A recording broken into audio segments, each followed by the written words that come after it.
Welcome to the Spirit Gathering teleconference. Today is October 15th, 2019, and my name is Healer and Counselor Sally Ekaireb. Our topic this evening is being love and being in love. We are so glad that you've joined us. We are recording this call so that people who could not be here tonight can listen in. Please press either your phone's mute button or *6 to mute your line to help keep the line quiet. During discussion time, you can repeat this to unmute. Tonight we meet as a conversation council. That means that you may speak at any time, only taking care to let the current speaker finish before you begin. And please be clear when you are finished. Now we will start with the invocation. Let's take a moment now to get settled, to center ourselves, to let go of the events of this day, and begin to enter the deeper, sacred space within ourselves. Let us imagine that we are joining together, sacred heart to sacred heart, with every other person on this call right now.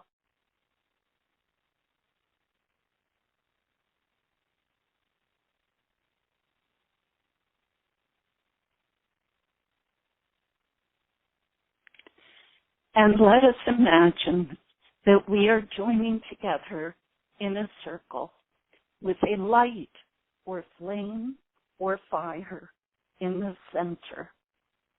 Imagine a spoke of light coming from the center of the circle to your heart. And for each person on the call tonight or listening in after this evening, now we are connected. Sacred heart to sacred heart. Now let us set our intentions for this evening. We listen to one another with compassion and curiosity. We ask for what we need, and we offer what we can.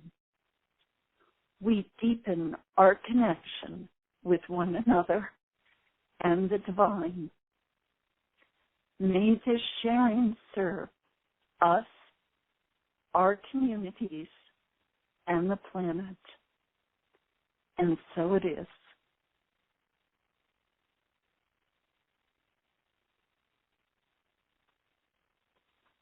I'd like to start by the reading of 1 Corinthians.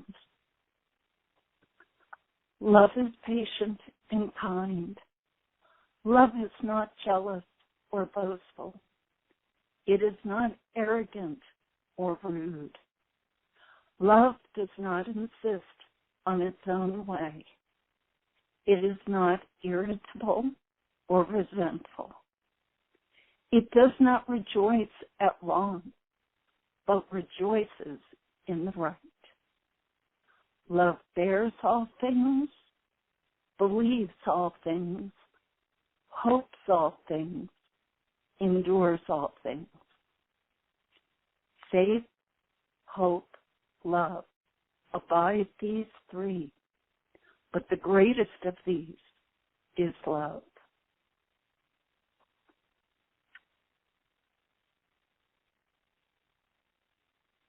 So, when I was an infant, being loved was natural. It was all I knew. At least that is what I imagine after seeing how loving my two children were when they were infants. I remember gazing into their eyes and them gazing back at me and it was just magical. However, over time, I lost the natural capacity to be loved and express love freely and without reserve. Like many of us, I can't remember what happened or exactly why it happened. I just know that I became guarded with others and hard and self-critical with myself. At some undetected time, I stopped looking for love inside. I was the object of love, and I wanted someone or something to be my object of love. For then I could be loved back. Perhaps that's why I love dogs so much. For as much as I have loved my dogs, they have always loved me back more intensely. My relationships with my parents were not about being loved with each other or seeing the family as a larger extension of the love that enfolds us all. Rather, love was earned by behavior and achievements. It was not unconditional. And unfortunately, I took on that pattern with myself and with my children and other significant people in my life. As I moved into a dualistic reality of in love, out of love, I developed the desire to be in love. Ah, the wonderful sensation of being in love. Those warm, dreamy, happy feelings, connected, happy emotions, feeling connected to another. Books, movies, music, all became vehicles to transport me to those sensations of being in love. Love Story and Gone with the Wind were two of my favorites, both books and movies, when I was in high school. As I got older, my understanding of love deepened and shifted to a more spiritual level. I started to glimpse the oneness that is always there, but it eluded me so often in the past. Let me share two beautiful love poems by Rumi that for me evoke a sense of being loved. The first is called A Moment of Happiness. A moment of happiness. You and I sitting on the veranda, apparently two, but one in soul. You and I. We feel the flowing water of life here. You and I, with the garden's beauty and the birds singing. The stars will be watching us, and we will show them what it is to be a thin crescent moon. You and I, unselfed, will be together, indifferent to idle speculation. You and I. The parrots of heaven will be cracking sugar as we laugh together, you and I, in one form upon this earth and in another form in a timeless, sweet land. Rumi opened up different levels of consciousness for me about love and being in love, not as just an emotion, but as a loving connection that went beyond another person, but extended to nature and the universe in a larger context. Here's another piece of his work. It's titled All Through Eternity. All through eternity, beauty unveils his exquisite form in the solitude of nothingness. He holds a mirror to his face and beholds his own beauty. He is the knower and the known, the seer and the seen. No eye but his own has ever looked upon this universe.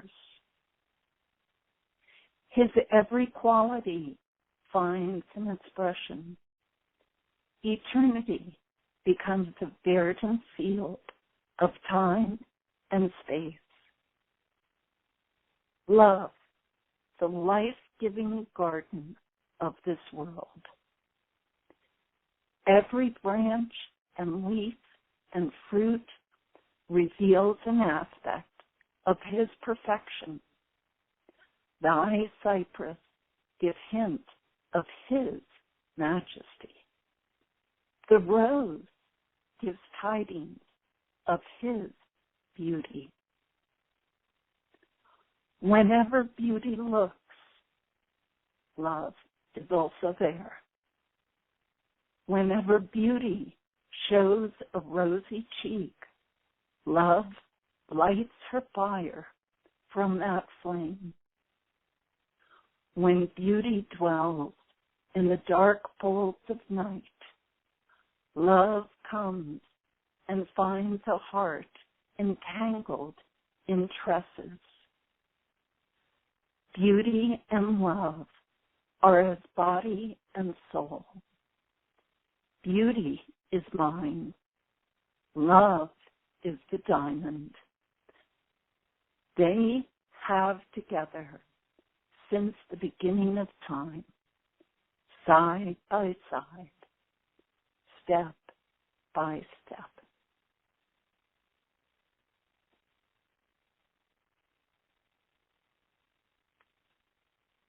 Another author that influenced my consciousness about love is Mary Baker Eddy, the founder of Christian Science. In Science and Health with Key to the Scriptures, she defines God as the great I am, the all-knowing, all-seeing, all-acting, all-wise, all-loving, and eternal.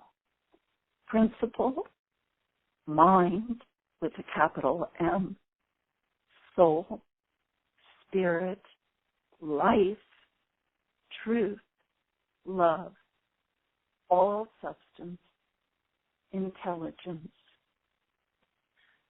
As a healer and counselor, I have studied those words again and again to try and come to an understanding of God, or the all that is, as love, and man as the reflection of love, as a substance that is contained and goes beyond the physical being that we focus on. I ponder how being the substance of love, the all that is, defines Christ consciousness and becomes the key to unlocking peace, harmony, health, and even bliss.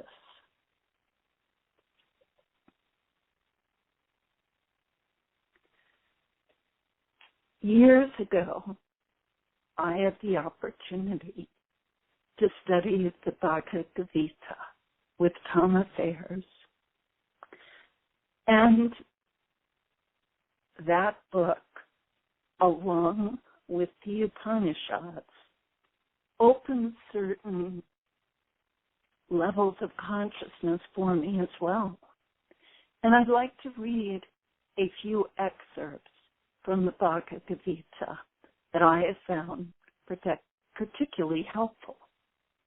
In chapter 6, verses 27, thus joy supreme comes to the yogi whose heart is still, whose passions are peace, who is pure from sin, who is one with Brahman, with God. Verse 29, he sees himself in the heart of all beings, and he sees all beings in his heart.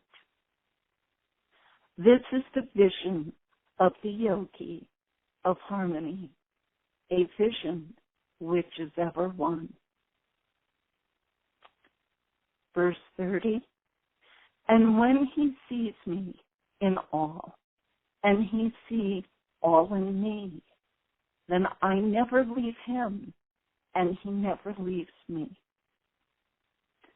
And continuing through verse 32, he who in this oneness of love loves me, whatever he sees, wherever this man may live, in truth, this man lives in me.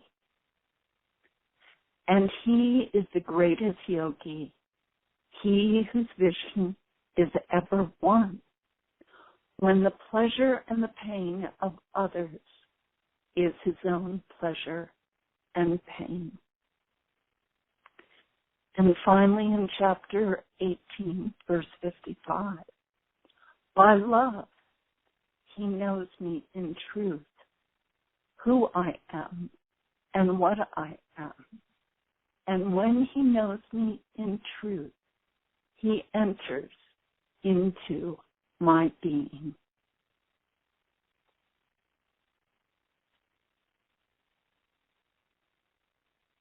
Lastly, the Roselight transmissions by Amy Skeezes and Athabascar have brought awareness to me about the energetics of love and transmitting love. I came to understand love as more than just an emotion or a concept, but that it actually was a part, or really the fundamental energy from which I exist. And in learning how to drop into my essence, I am developing a greater and greater ability to consciously connect with the loving essence that I am, and that is always available to me, as long as I remember to allow that connection. However, old patterns are hard to shake, and often I look outward before looking inward. Now I would like to open the circle for a time of sharing, and that will be followed by a period of quiet where we can be, love, and transmit love to each other and to the greatest consciousness. So I am now opening the forum for you to speak about whatever may have touched you, and please remember to unmute your line before talking and let us know when you are complete. Thank you.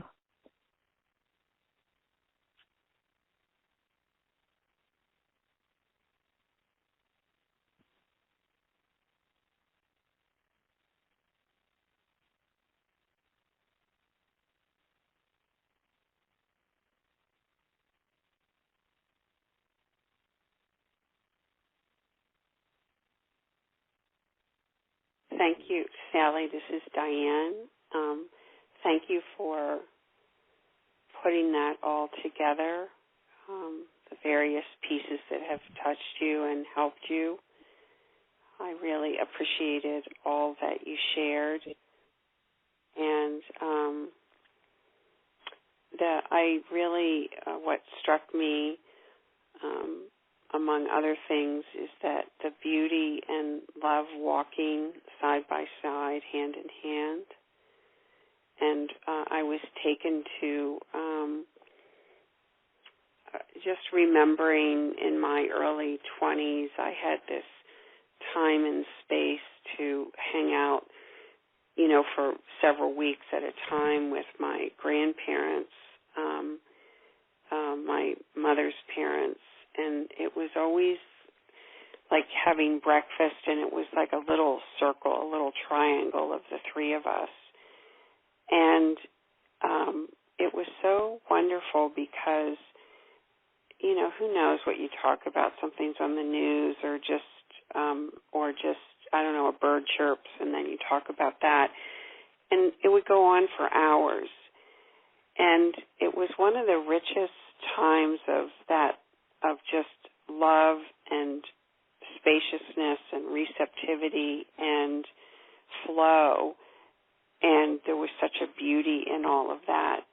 Like stuff in the conversation would just come up out of me, for example, that I didn't even know was in me. Just because there was all this flow and all this love and this connection. And that's what really, I was just remembering that, and it felt really good to step into that energy and of those memories of this very rich time with my grandparents, of connecting and talking, and each of us in our beingness, sharing our being, therefore sharing love, and whatever it is that we had to offer. It just was very rich time, and I am appreciative that all came back and that I was able to connect into that energy while you were sharing all these pieces of love. So thank you, and I'm complete.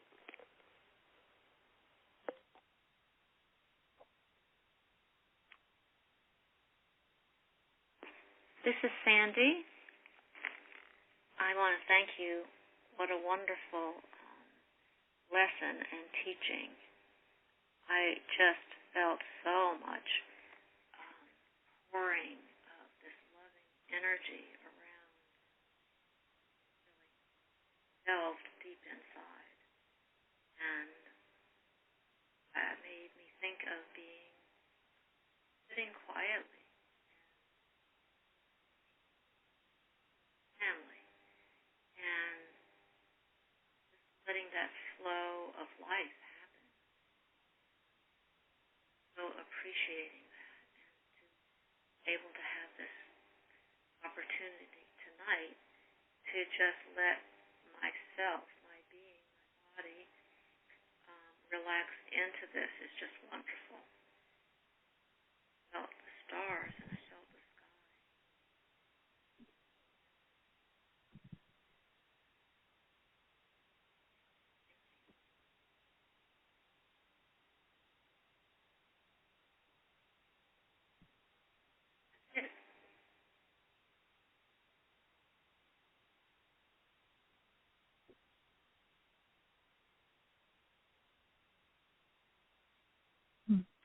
Thank you.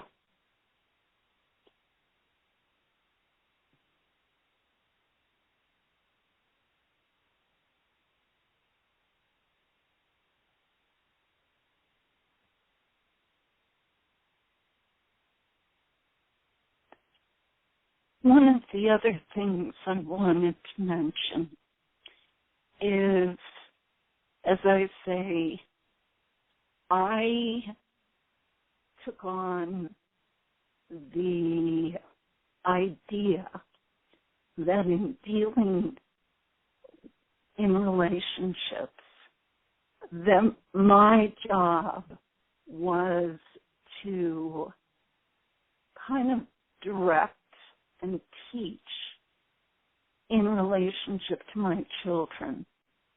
And love was a very emotional thing. If I felt good, it was easy to be loving.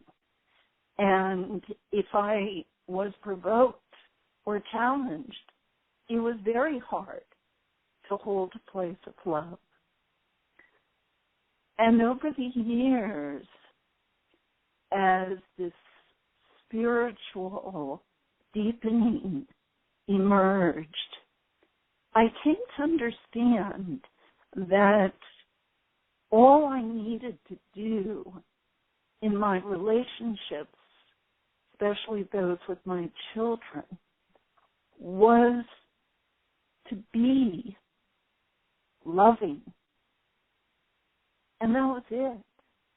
Allow that love and connection to exist and connect us and feed us, and trust that in that energy, correct choices and outcomes would emerge.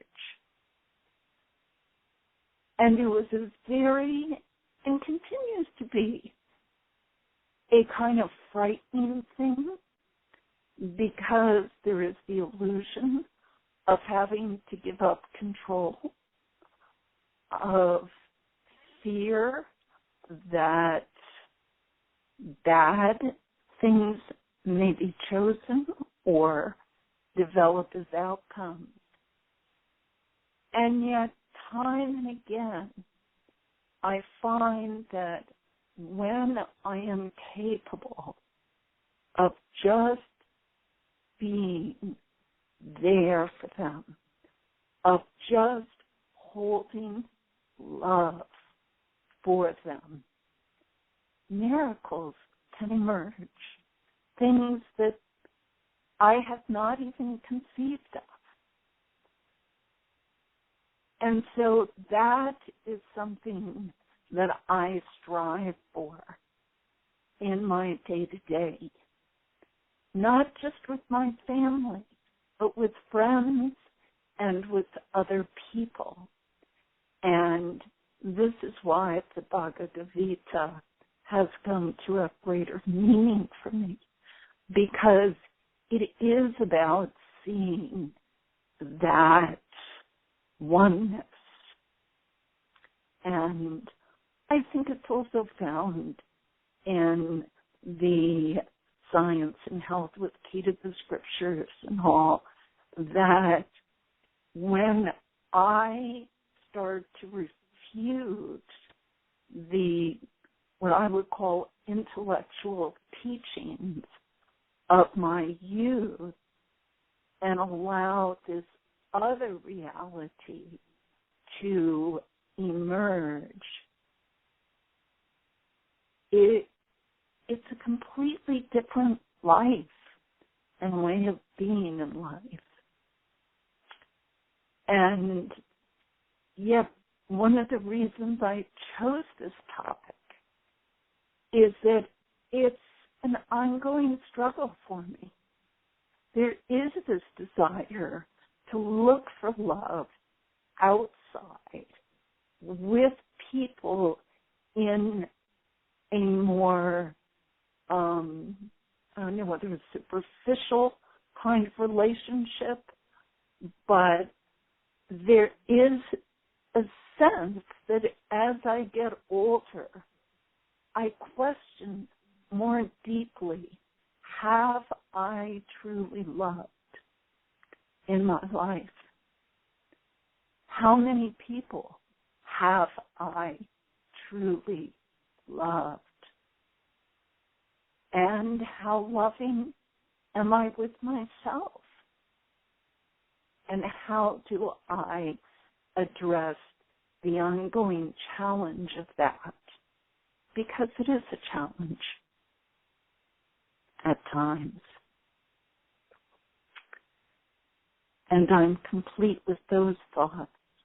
If anybody wants to share again, or Thomas, if you have anything you'd like to say.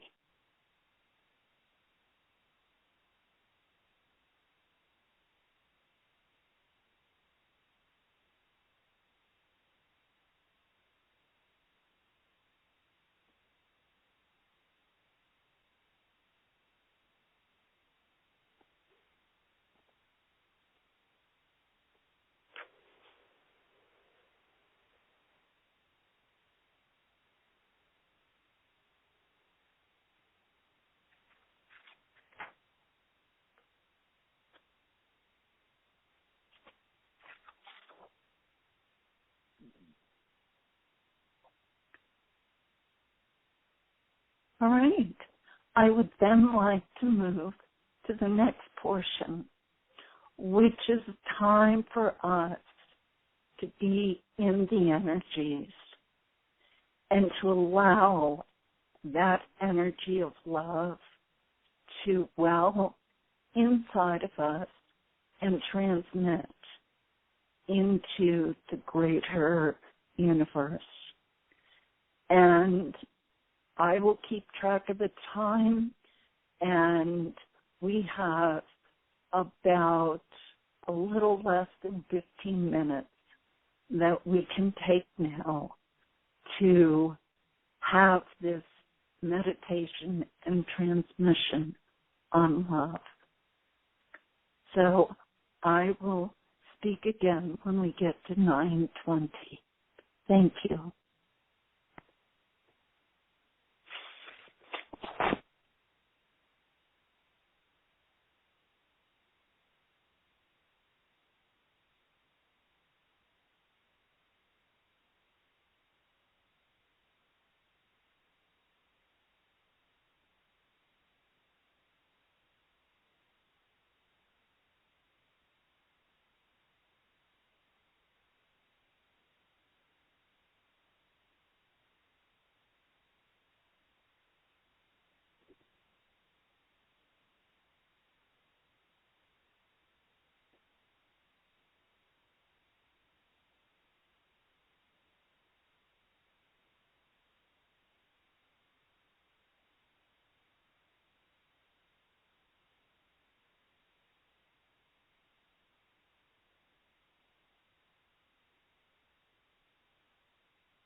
Good.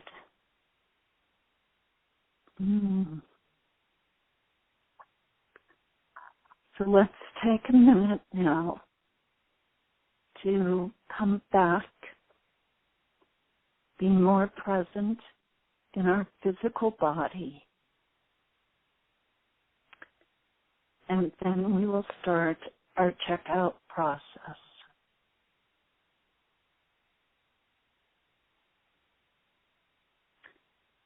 You may want to move your hands, your feet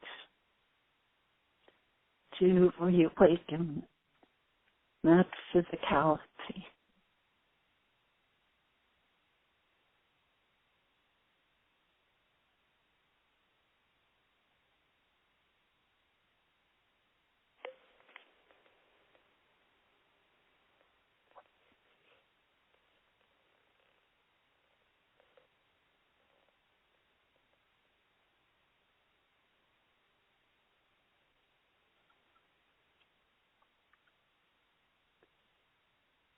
So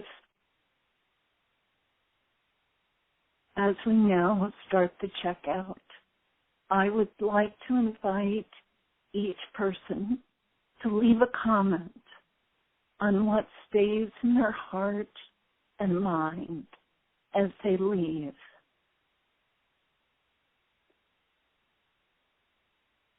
And for me, it's a feeling of an openness, of a heart that's been awakened. And I'm complete with that.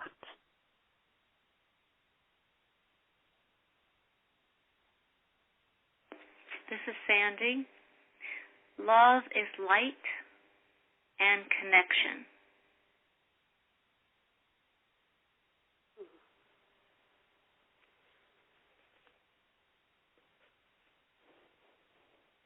Oh.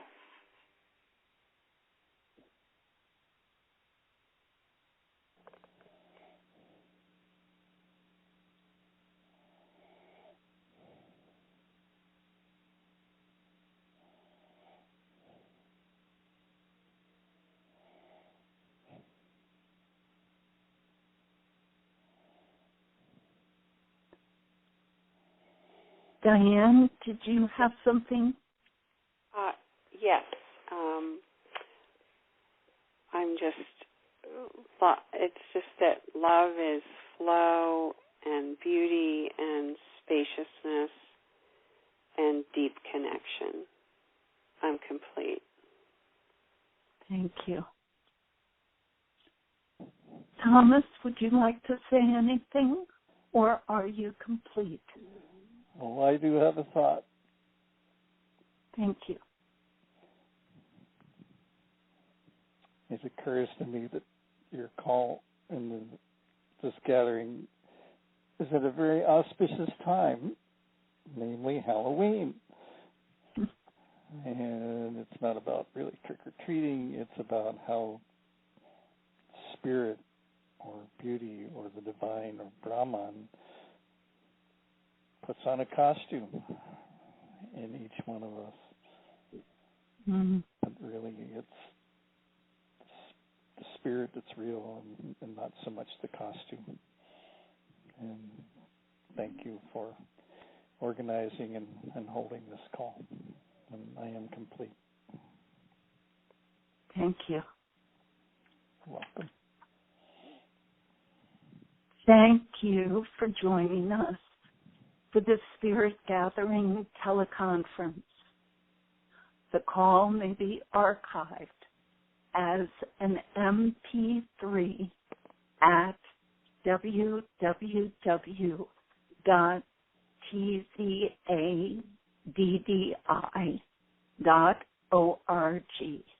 tzaddi.org. Phone access to the recording of this call is available until next month's call. For playback of the recording, dial 712-432-1085, access code 990 322 #. We hope you'll join us for the next Spirit Gathering on Tuesday, November 5th, 2019. These calls are hosted by Tzaddi, an interspiritual metaphysical organization founded in California in 1964. Tzaddi welcomes, nurtures, and supports people in celebrating and more directly experiencing their relationship with the loving presence of the divine. Our programs are open to people of any race, color, or national or ethnic origin. Visit www.tzaddi.org to learn more. We will now close with thanks and a blessing. Thanks to Tzaddi founders Amy Keys and Dorothy Blackmere. Thanks to all of you who have been a part of our community tonight. And thanks to the divine who support us always, even when we are not aware of it. This evening, I'd like to close with blessings from two sources. One is a Celtic blessing from Scotland, and the other is an anonymous Navajo blessing. So the first is the Celtic. May the blessing of light be on you, light without and light within. May the blessed sunlight shine on you like a great peat fire, so that stranger and friend may come and warm himself at it. And may light shine out of the two eyes of you like a candle set in the window of a house, bidding the wanderer to come in out of the storm. And may the blessing of the rain be on you. May it beat upon your spirit and wash it fair and clean, and leave there a shining pool where the blue of heaven shines, and sometimes a star. And may the blessing of the earth be on you, soft under your feet as you pass along the roads, soft under you as you lie out on it, tired at the end of day. And may it rest easy over you when at last you lie out under it. May it rest so lightly over you that your soul may be out from under it quickly, up and off and on its way to God. And now, may the Lord bless you and bless you kindly. Amen. And to close, an anonymous Navajo blessing. I ask all blessings. I ask with reverence of my mother, the earth, of the sky, moon, and sun, my father. I am old age, the essence of life. I am the source of all happiness. All is peaceful. All is beauty. All in harmony. All in joy. And so it is. And I wish everyone a good night.